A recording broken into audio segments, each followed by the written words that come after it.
This is the Ivy Family Office Network. I'm Marty Secada. I started this group 20 plus years ago. Actually, so I worked in banking for Swiss Bank Corporation, if you want to date my era. And there was a crisis with Russia and long-term capital management. And the great thing that's ironic about crises is that somehow it's always this, like a couple of banks are at the bottom of that, right? So long-term capital management, had a bunch of geniuses who invested in Russian bonds, or it's kind of some kind of Russian issue, and Russia sort of defaulted on this issuance.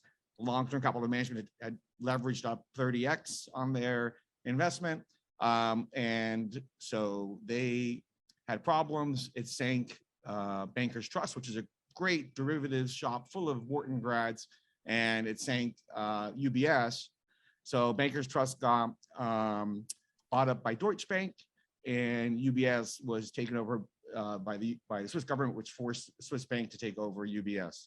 So it came back to the US, and it was fascinating time. Started this group of Wharton guys investing directly in private equity, and morphed into a family office group over the years. And we've had, fascinating times, been first to a lot of things. We were, in 2008, we were in the hedge funds heavily. And what's amusing is that we worked with Eisner Amper, who's our host today, for many years. They've hosted us since 2005. But the ironic thing is that the weekend that Lehman Brothers failed, we had an event 2 days after that on Tuesday. And everybody's like, well, the market can take this hit, won't be that bad. And then the day after that, everybody found out about Bernie Madoff. And so, it's ironic how there's always this kind of confluence of things happening. So I was reading this morning on Bloomberg a story about a hedge fund manager who had invested heavily in private assets, like mostly venture. And then he had used those private assets to get loans, and he levered up and doubled down on his investments. And now, the hedge fund is down 50% for the year. And I think we're hearing that about, several hedge funds who ventured into private investing. So I guess Tiger's one.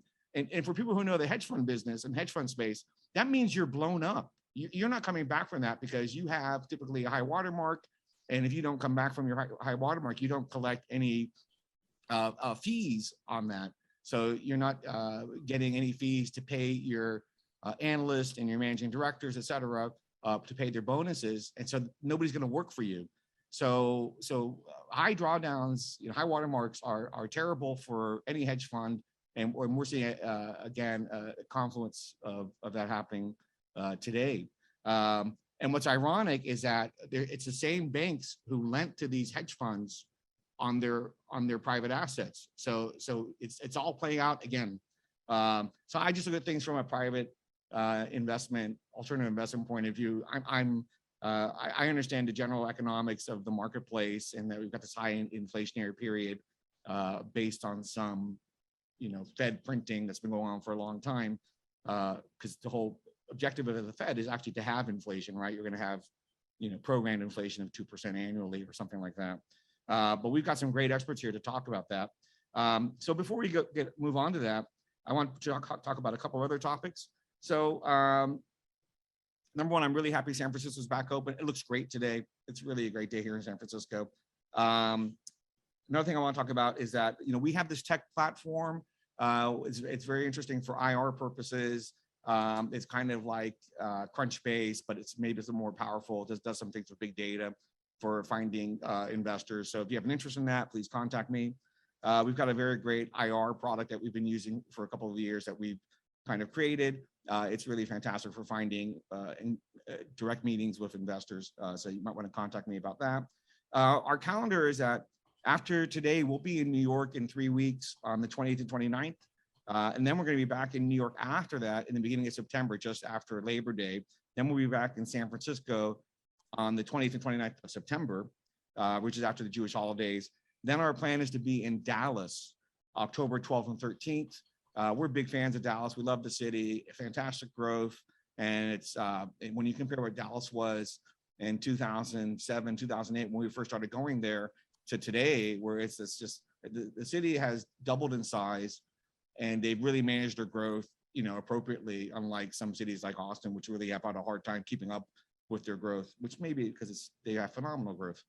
We're going to be in Miami for Art Basel in November, which is always a great event. I think we had about 220 people in Miami last year between the 2 days.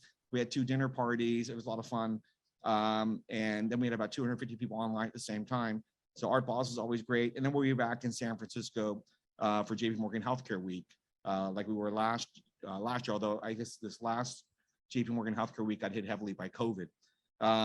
So looking forward to the day. We have got some great speakers. Usually we have the hosts talk about themselves, but our host from Eisner has come under the weather. So we'll have somebody different talking about what Eisner Amper does, probably at 12 noon or a little bit after. So again, economic outlook, super happy that we have Corey and Ken Fryer speaking, and Mark's going to be leading that discussion. So Mark, why don't you lead the discussion, and we'll move on from there. So Mark, introduce yourselves. You got a full 45 minutes. We're going to run a little bit late, but we'll catch up in the afternoon on our schedule.